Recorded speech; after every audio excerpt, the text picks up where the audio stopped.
Boa tarde, Bruno Nunes. Hoje, 14 de maio, mais uma crónica, a habitual crónica semanal, e em Loures, neste concelho, onde os tempos não estão famosos, está muito chuva. Eu gostava de começar por lhe falar num post que o Bruno colocou, um post que falava nos números da DGS e nos números do delegado de saúde, e confrontava isso com aquele caso dos idosos que foram retirados de uma casa de repouso de Montemor. O que é que podemos saber um pouco mais daquilo que escreveu no post? Boa tarde, António Tavares, e boa tarde a quem nos acompanha nestas crónicas agora nos 18 minutos. Bom, os números que são facultados para a DGS por Conselho, nós temos, como líderes de bancada e também os presidentes de junta e os vereadores da Câmara Municipal, temos acesso a outros números do Gado de Saúde. Existe alguma dúvida na questão da legalidade da divulgação dos números pelas freguesias. Há quem diga que os números são confidenciais, no entanto, eu não encontro registro nenhum na lei que diga que os números são confidenciais. A nós o que nos foi pedido foi que tivéssemos alguma contenção na forma como divulgamos os números para não criar nenhum alarido. O que se passa é que existe uma diferença significativa de mais de 10% entre os números da DGS e os números que são fornecidos pelo delegado de saúde. Ou seja, à data de hoje, ainda não tenho os números, mas tenho os números de ontem, e os números de ontem já tínhamos mais de 600 casos, quando os números da DGS dizem que são 500 e qualquer coisa. Eu acho que quando estamos a falar de seres humanos, seja um, seja dois, seja 10, 60 ou 70 casos, é uma diferença significativa. Por isso, coloquei o post na lógica de acho que está na altura de começarmos a falar a verdade. Não estou a responsabilizar a Câmara Municipal, obviamente, pelos números que existem no município. Acho, no entanto, que as ferramentas que podem ser aplicadas politicamente, conhecendo os números reais, são diferentes daquelas que, se estivermos a trabalhar com números que não são os números realmente que existem no Conselho. Não sei se os números do delegado de saúde são os que estão certos ou são os da DGS, não conseguimos perceber. Quando questionado o Sr. Delegado de Saúde, o que nos informou foi que os números que tem, confia neles e é os números que acredita. E como tal, eu acredito que ele não esteja a manipular números, que obviamente nunca teria interesse nenhum, até porque os números são bastante superiores. E daí eu ter feito o post. Não irei publicar os números por freguesia, porque acho que podem tomar proporções diferentes daquelas que são pretendidas e fazer com que as pessoas tomem algumas atitudes na sua forma de agir do dia a dia, por isso acho que não devo estar a Mas fazer. do que é que se tem medo? O que é que se tem medo? Tem-se medo que comece a existir, na realidade, alguma afronta em relação aos centros de saúde, que as pessoas adotem alguma atitude de pânico nas freguesias que Mas estão os centros de mais. saúde e os lares são mais que conhecidos que são os grandes focos. Os centros de saúde não tanto, mais os lares. A questão do lar de Montemor que estava a referir, eu falei dessa questão por uma razão simples, porque a Câmara Municipal, numa lógica que vamos falar mais à frente, que é o princípio de quase de propaganda, veio comunicar que tinha acionado um equipamento ERPI Da Start da Social. Start Social, da IPSS. Pronto. E na realidade o que aconteceu, a Câmara não acionou nada. A Câmara o que fez foi, na realidade, andou a promover hospitais de campanha no Paz e Amizade, etc., como sendo uma coisa muito interessante para tirar fotografias, mas depois a realidade dos factos é que aquele equipamento do hospital de campanha não serve para absolutamente nada, porque, ao que se sabe, os colchões, inclusive, não são das medidas das camas, aquilo não tem mínimas condições para ter ali pessoas, e só num caso de extrema necessidade e quase de catástrofe é que seria necessário utilizar aquilo. E verificou-se agora, quando foi necessário retirar idosos do lar de Montemor, que nunca seria aquela opção, porque aquilo não servia para absolutamente nada. Por isso, retomando o assunto dos números, existe por parte da DGS, tanto que já existiu em relação ao Mafra e outros conselhos, quase a imposição de que não deveriam passar os números. Existe o intuito de que as populações não se sintam alertadas pelo aquilo que se passa nas suas freguesias, eu considero o contrário. Eu acho que as pessoas, tendo conhecimento do que se passa na sua freguesia, deveriam ter outro tipo de cuidados quando saem à rua. Existe também o inverso, e essa é uma das preocupações que foi transmitida pelo Sr. Presidente da Câmara, que é o facto das freguesias que tivessem menos números, que as pessoas começassem a facilitar de facto, e que consideram que aqui nada Portanto, não se chega. confia nas pessoas. Não Sim. se confia no bom Não senso se confia das no pessoas. bom senso das pessoas, apesar de estarmos nesta fase de levantar de estado de emergência para estado de calamidade e de considerar que as pessoas devem continuar ou devem tentar retomar a sua atividade. Não se confia plenamente que as pessoas tenham uma atitude responsável, e eu acho que isto é completamente errado. Por isso, em relação aos dados das freguesias, eu acho que não é oportuno neste momento estar a divulgar, mas em relação aos dados do Conselho, se a DGS os divulga, porque é que não podemos divulgar o do delegado de saúde? E em relação às freguesias, acho que não é oportuno divulgar, porque eu não estou completamente seguro em relação à questão legal de os poder divulgar ou não, porque caso contrário já os teria colocado cá fora, só que alegadamente existe um princípio de confidencialidade dos documentos.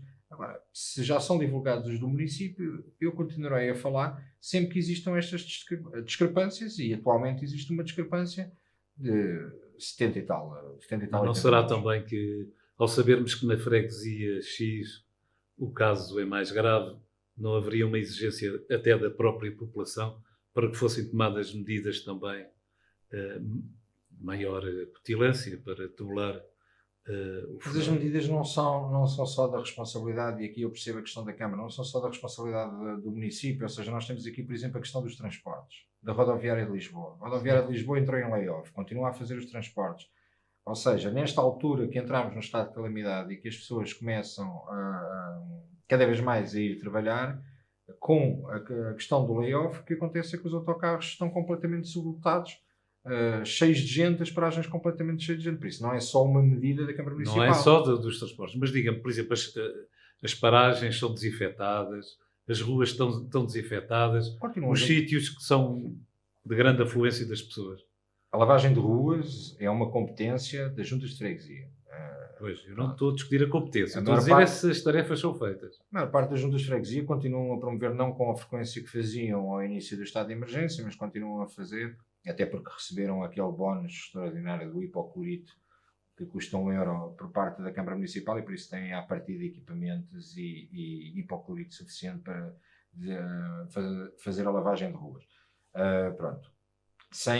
Passando esta questão da provocação, nós temos visto que a maior parte das juntas de freguesia têm feito, independentemente da cor partidária, Sim. têm feito um bom trabalho e têm tentado fazer dentro das suas competências e dentro da sua capacidade financeira também, têm tentado fazer aquilo que é possível. Agora, existem aqui medidas que são mais macro, que deveriam ter sido pensadas, nomeadamente, e nós até já falámos disso num outro programa no Pensar à Direita, na ligação e na responsabilidade que a área metropolitana de Lisboa até poderia ter aqui numa coordenação mais eficaz entre os vários municípios, porque as pessoas que vivem em Loures, há muita gente que trabalha em Lisboa e que trabalha em outros municípios, e por isso tem que Sim, atravessar os concelhos. e Lisboa é um concelho que é praticamente como Odivelas, Loures, Lisboa, tudo isto funciona Há à aqui uma volta da circulação muito capital. grande, sim, há aqui uma circulação Mas muito há grande. aqui um pormenor que eu gostava de esclarecer consigo.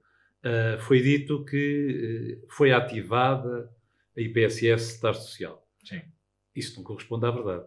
O ser ativado, passou-se a mensagem, ou seja, é a história do copo meio cheio, meio vazio. Passou-se a mensagem que a Câmara Municipal tinha aquele equipamento e que por isso acionou, apesar de o equipamento até hoje estava desativado, e por isso acionou. Não acionou nada. Sabemos que o que aconteceu foi que existiram os telefonemas por parte da Câmara a pedir à Start Social que abrisse as portas e que deixasse que colocasse, Fosse utilizada. que fosse utilizado. E porquê? Porque os equipamentos que a Câmara disse desde o primeiro momento que Estavam tinha disponíveis, caso acontecesse um problema maior, não estavam nada disponíveis, porque os hospitais de campanha foi para inglês ver, foi para tirar umas fotografias e dizer que, sim senhora, nós temos aqui isto e estamos preparados. Não estávamos absolutamente nada preparados.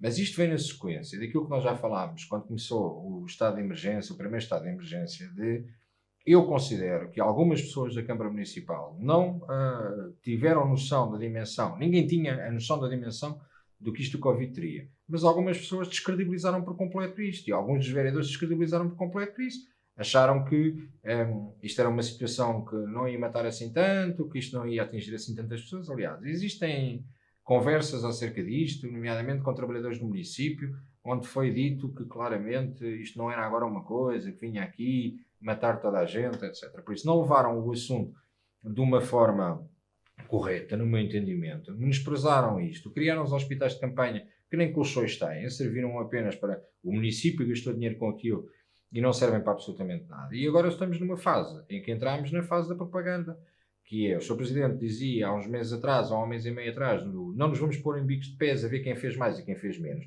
Mas aquilo que tem estado a ser feito é tentar manipular a informação da opinião pública e a opinião das pessoas, num sentido de considerar que a Câmara teve sempre muito bem e que a Câmara teve sempre fantástica. Nós vemos agora esta questão, por exemplo, da compra de 120 mil máscaras.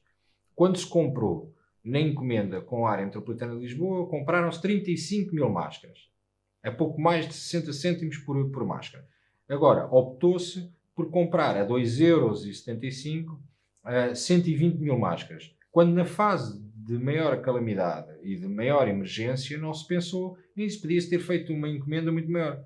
Para dizer-me, então, mas agora as máscaras que foram compradas são laváveis porque são tipo 3 e podem ser reutilizáveis 3 vezes, e por isso fizemos as contas da quantidade de utilização, até poderá ficar mais barato. Eu não vou questionar ainda a questão do contrato da forma como foi feita, porque tenho ali algumas questões que farei na próxima Assembleia Municipal, se tiver tempo para isso, porque o tempo é reduzido e se outro partido, entretanto, não o fizer. Mas a mim o que eu questiono é quantos cêntimos custou mais colocar o logotipo da Câmara e qual a necessidade de fazer propaganda numa situação que não deveria ter sido utilizada para fazer propaganda. Utilizassem esses cêntimos que, multiplicado pelas 120 mil máscaras, devem ter sido uns euros jeitosos, a colocação do logotipo, para comprarem mais máscaras e distribuírem as máscaras pela população.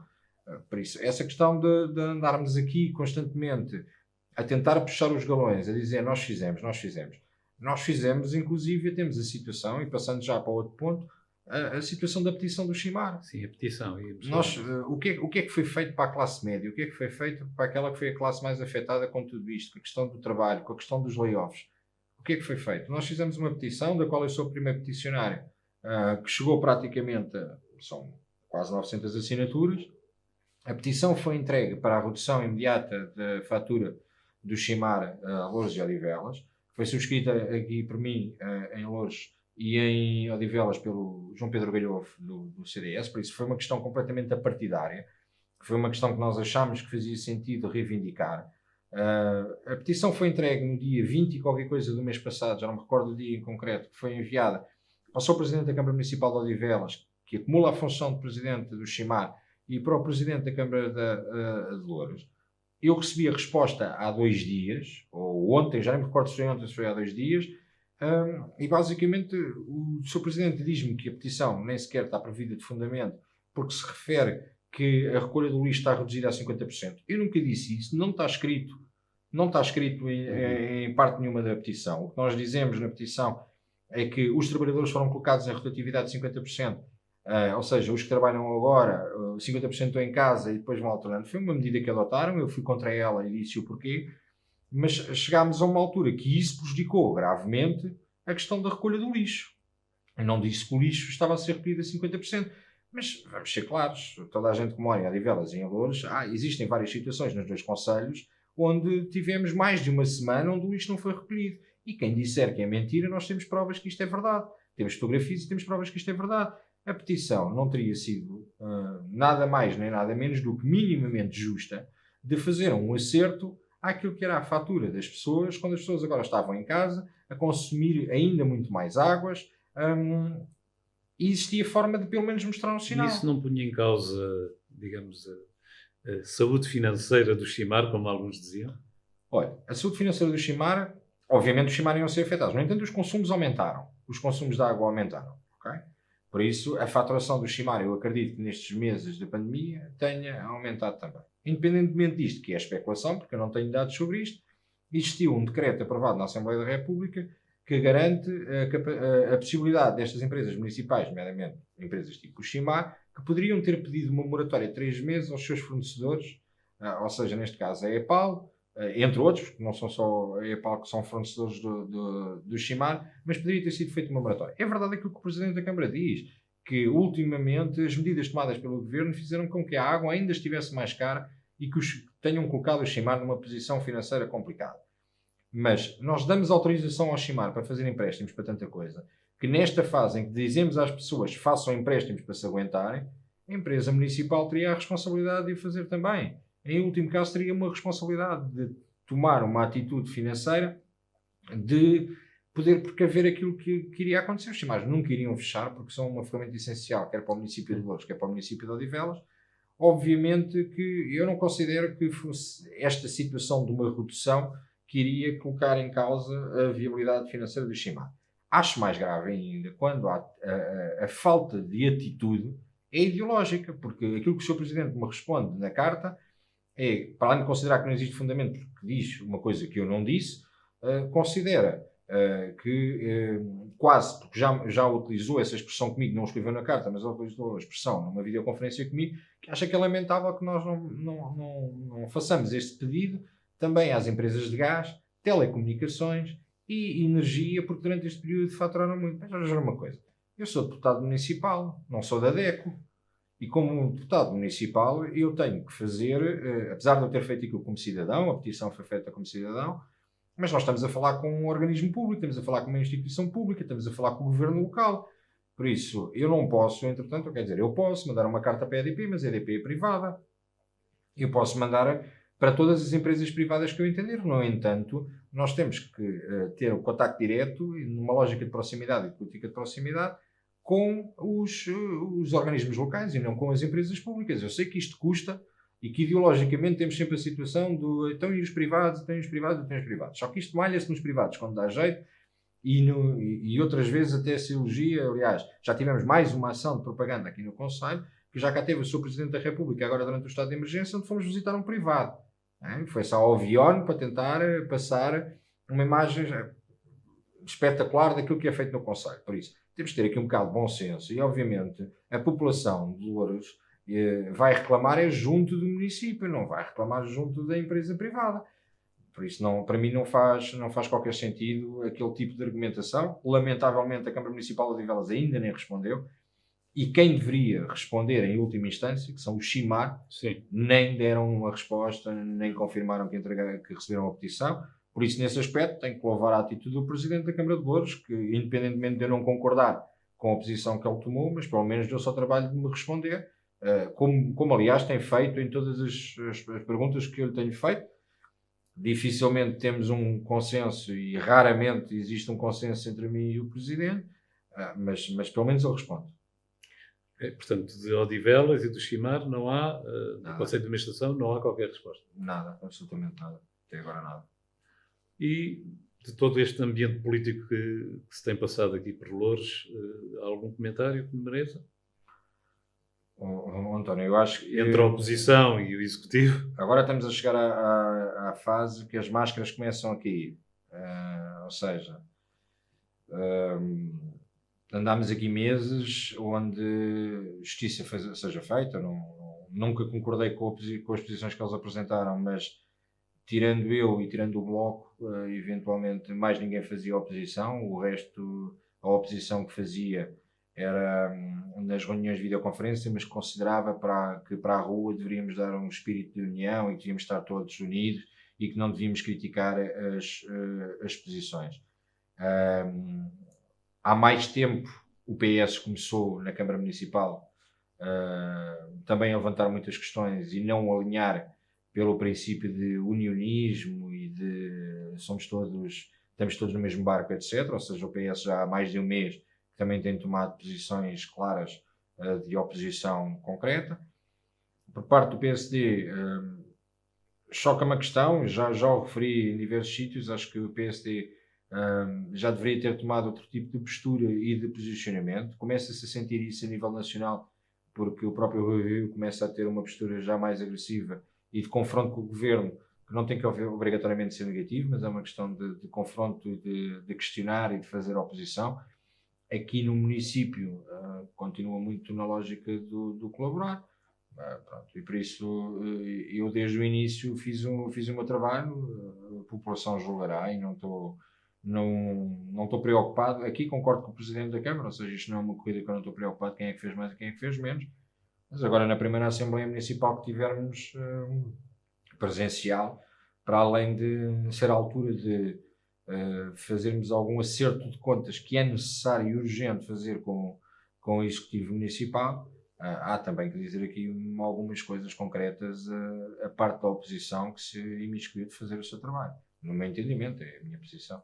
Portanto, a partir do fim deste mês vamos ter algumas tomadas de posição na Assembleia Municipal. Mas da minha parte, os outros não sei o que é que vão fazer, se vão manter a questão da abstenção e a colaboração, é uma posição que eu respeito, é a posição deles, mas pelo menos da minha parte teremos, está marcado para dia 28, se tudo correr bem até lá e não existir nenhum retrocesso. E para quem nos está a ver, não será público, não terá público? Não terá público. Não terá público, será transmitida, mas não terá público. Sim, por questões de segurança, a menos que a coisa evolua num sentido mais positivo ou mais negativo até lá. Nós, na próxima semana, temos mais uma vez uma conferência de líderes digital, onde vai ser tomada a decisão final acerca disso, mas à partida não será.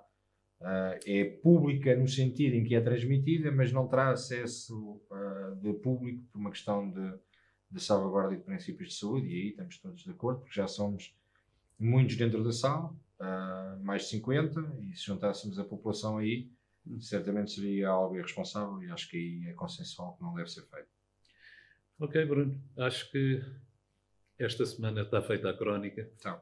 Bruno Nunes, deputado municipal, nesta Assembleia Municipal de hoje, que até vai reunir em breve. Sim. Obrigado. Obrigado.